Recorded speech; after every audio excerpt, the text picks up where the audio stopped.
All right, so I've opened up a little bit, so I thought since it's Thanksgiving, like who here is coming off of like a really particularly awkward Thanksgiving for any particular reason? All right, that hand shot up and he mooed.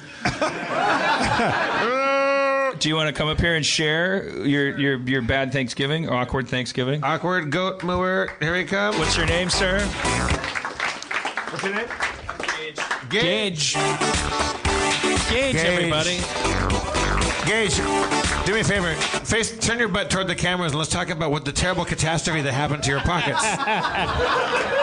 Is this by design, or he was chased here by coyote, and he just made it. Haven't you learned Spencer's way to fend off wolves from all angles? I'm getting a little bit better at it. All right. I happened to buy these pants like right before I went out to Joshua Tree and ended up like sliding down a bunch of rocks. Okay, so I'm happily hearing that you did not buy these that way. These actually... No. This is real wear and tear. This is real wear and tear, like the day of purchase, too. Really? Yeah. So you went to Joshua Tree. Were you doing drugs and the things out there in the desert? Oh, yeah. What'd you do, acid? A little bit of LSD, yeah. Oh, yeah? How'd it go? Fantastic. Yeah. So you just were sliding down those groovy rocks, and you just... It's hard to destroy denim. You have to really do a lot of butt sliding. You got to do a real number on them. Yeah, and you did. Yeah. All right. Well, that's why we love you, Gage.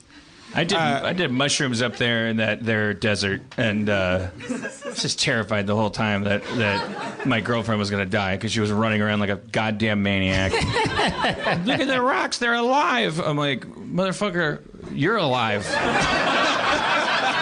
I'm freaking out. There's snakes out here, bitch. Every time I do mushrooms, it's like the gravity gets turned up to 11.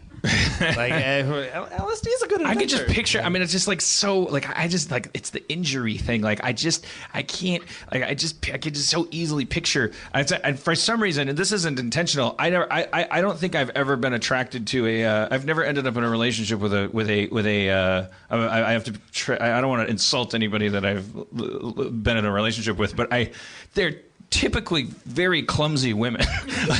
like they're very charming and funny and smart, and then like almost always just like extra like, and I spend my relationship terrified that they're gonna. I mean, Erin, like we've talked about this. Like she was just always like making shit and then leaning out windows and hanging it, and then she'd go like, "Oh, I fell out the window while you were gone," and like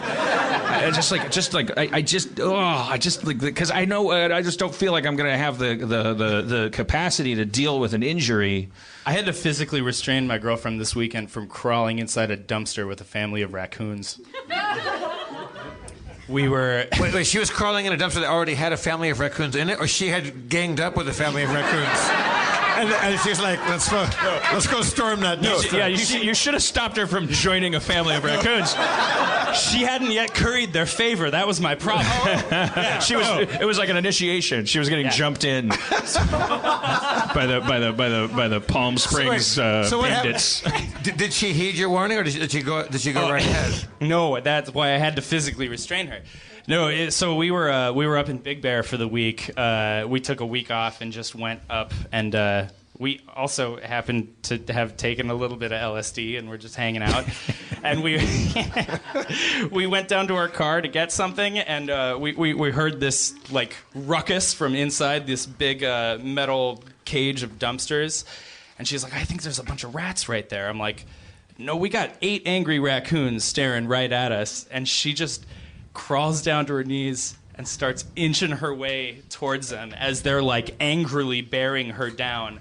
I'm like, "Babe, I know you think that you're about to be accepted by a family of raccoons, but it's 4 a.m. and this is about to become everybody else's problem." Yeah. That's the thing about injuries. Yeah, if you get all fucked up, you fall off a rock and hit your head, then you get to spend the rest of the night knocked out. Before you know it, you're everyone's like, covered well, how do I festering raccoon wounds. Do you put a wounds. tourniquet on a head? How do you? She's so beautifully naive. In the world that she lives in is one where she could instantly become friends with a family of angry raccoons. Well, raccoons are deceptively adorable. Like they look adorable, but they if you go near them, they cock their head at you and go, "Sup?" Yeah. Like they don't have any. They eventually get bored and walk away. Like they size you up and go like, not worth it. Are there any accounts of people being mauled or attacked by? Well, dogs like that's why we did, because like we had a raccoon coming in our doggy door and at home and then Aaron went online and like if you type dog raccoon,